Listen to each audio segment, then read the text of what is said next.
Welcome back. Joining me now is journalist and filmmaker Ami Horowitz.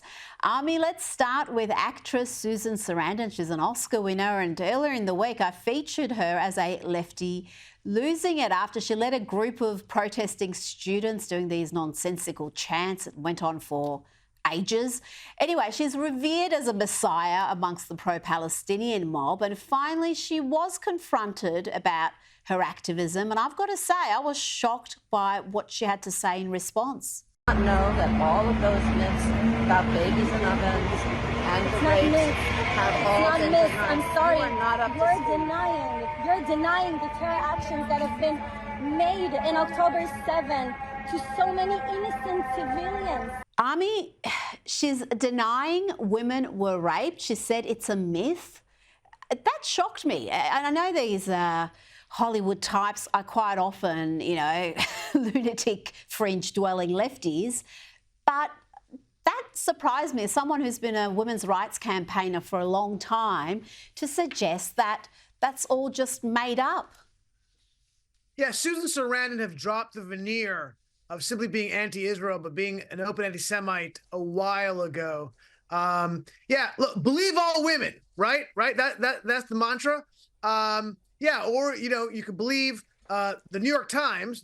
I'm sure Susan Sarandon's Bible that interviewed 150 rape victims, rape counselors, medical emergency personnel, and actually had video of the rapes that happened. You can do that, or you can believe Hamas, because that's essentially what she's doing. He says, she says, is that what's going on here?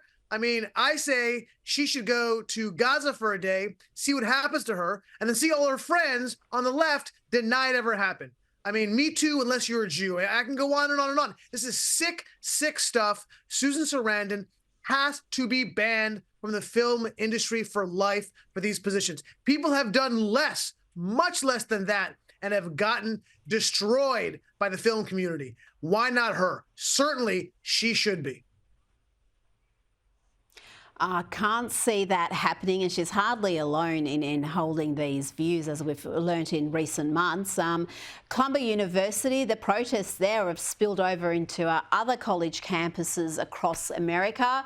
Let's have a look at some footage from these protests. This is from Harvard, Columbia, University of Southern California, and the University of Texas in Austin.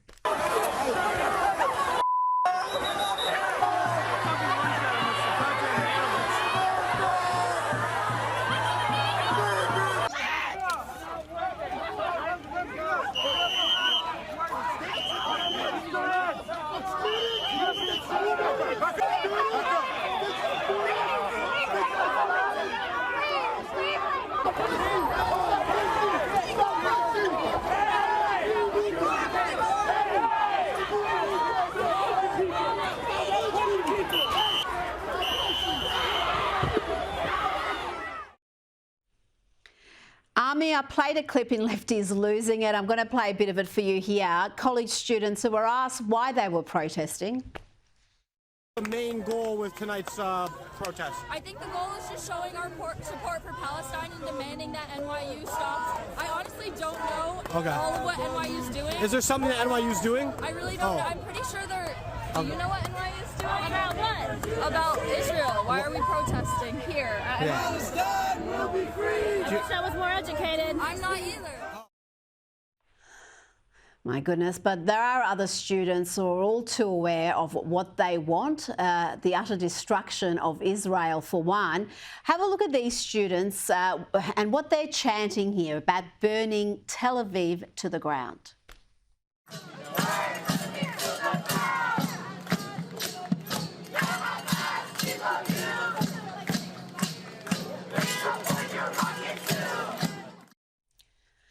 Ami, your response to all that? I mean, that last group was chanting for Hamas. I mean, look, at a certain point, words start to just fail us, right? I mean, what we're seeing here is so egregious, so disgusting.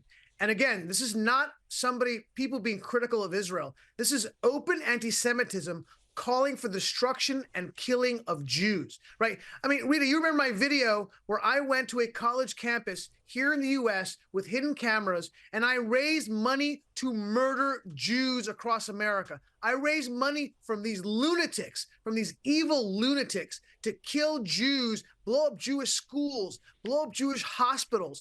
This is what we're dealing with. And Rita, I want to make another point on this, because I think what this may some people may fail to grasp this very clear axiom, which is that the people who hate Jews in Israel, you know who they also hate? They hate America. And if you did a Venn diagram of the people who are anti-Israel, the people who are protesting in these campuses, and you ask them the same question, do you hate the United States? The Venn diagram, the two diagrams with the exact same circles. They are burning American flags there too, by the way. That's also flags that are being burned. So you're talking about an institutional problem that these universities have. And by the way, you know whose fault it is? The university's fault. These professors, these administrators have been feeding these students garbage for years. Garbage in, garbage out. What do you expect? Look, that NYU student, I mean, I thought NYU was hard to get into. She's a clear moron, right? This is what the problem is. They're literally stopping Jews. These people are stopping Jews from entering the university campuses, from going to classes. How this is legal and how they are not. Look, the police have been called to some campuses. They have to clear all of them out now, and they have to expel them from all of these campuses. Expel them, Rita. Well, that's what's happening in Texas, even in lefty Austin. The authorities have gone in and they've been quite swift in getting into action there. Before you go, I've got to ask you about the border crisis. It's a topic we speak about just about every week, and it must be particularly bad because even NBC is reporting on it. And they are talking about illegal immigrants coming from far and wide into the US from that southern border, from African countries and from China. 3 years ago, 689 Chinese migrants crossed the southern border. Last year, that number soared to over 37,000, part of an explosion of migrants coming here from all over the globe. Currently, most migrants are released into the U.S. to wait often years for asylum hearings. Critics say that encourages migrants to come, and President Biden should change course through executive action.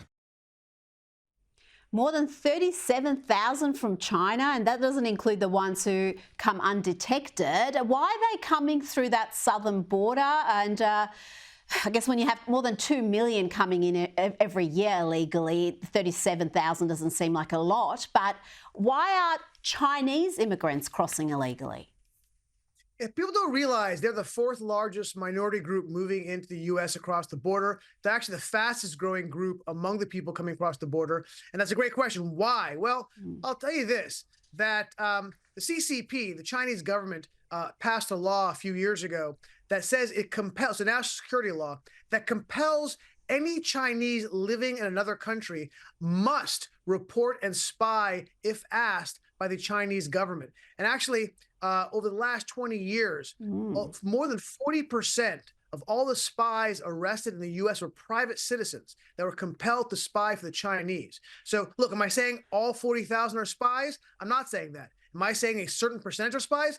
Absolutely. You better believe it. Yeah. Ami Horowitz, thank you so much for your time this evening.